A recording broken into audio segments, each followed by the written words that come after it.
We are going to get to the local headlines soon, but first, let's take a closer look at Maine's housing shortage. The state faces an 84,000 unit shortage by the year 2030. It's just 4 years away at this point.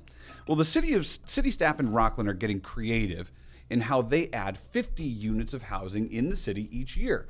I went to the city, talked with the former city councilor and the former mayor, and found out they got residents to buy in. Every city and town in Maine knows the pinch. The folks who are behind the scenes and keeping this community running, there is not a lot of housing that addresses that population. That population? The missing middle. Working people who make too much money to get government help, but not enough money to afford a place. Rockland City Councilor Penny York heard the community loud and clear. And what I was finding was that a majority of the people who work in those service-related jobs in Rockland don't live here. But before forging ahead with new housing efforts, the City Council needed the residents to buy in.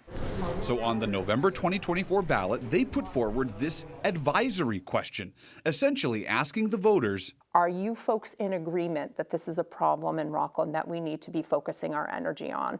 When that passed overwhelmingly in 2024, we knew our next step was to create that housing bond. A housing bond of $10 million. Money the city could spend in increments on infrastructure. We're taking it only project by project as it's needed, and that we plan to be very transparent with everyone about exactly what we're using those funds for. New housing requires new sidewalks, sewers, and more. Costs that the city wants to take off of the developers, hoping if we fund it, they will come. It feels like they're kind of coming out of the woodworks. The bond passed, but a different hurdle did not. A year later, the city asked voters if they wanted to amend the city charter. York says, as is, the charter restricts how Rockland can give out the bond money. Voters did not pass the charter change. York says local residents are missing a chance to have a role in solving the housing crisis. But we want to focus on the folks that actually need the funds in order to overcome a hurdle that's preventing them from making housing here in Rockland. She hopes to someday give out bond money to people who want to create new housing, like accessory dwelling units on their property. More units means a larger tax base, ultimately lessening the share each person pays in property taxes. One of those projects is the McLean School. In November, the state awarded the city of Rockland money to help convert that school and the building next door into 29 new apartments.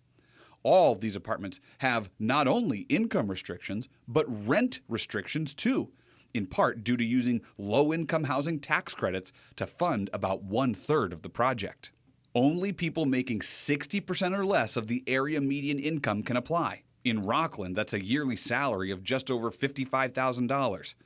The winning proposal lists rent starting at just over $1,000 a month. That same month, the city cut the ribbon on Peasley Park, another project adding 49 units. It is both age and income restricted to people 55 and older who make 60% of the AMI or less.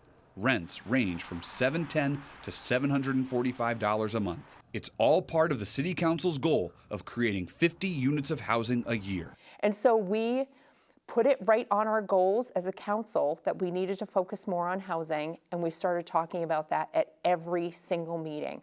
Because what we're really hoping is that other communities will look to Rockland and say, Rockland did it, why can't we? So we're going to be putting the full interview with Penny York up on our News Center Maine Plus streaming app. And in that full conversation, we're going to delve into the details about the housing bond, how the city can make sure that that money gets used only for affordable housing projects.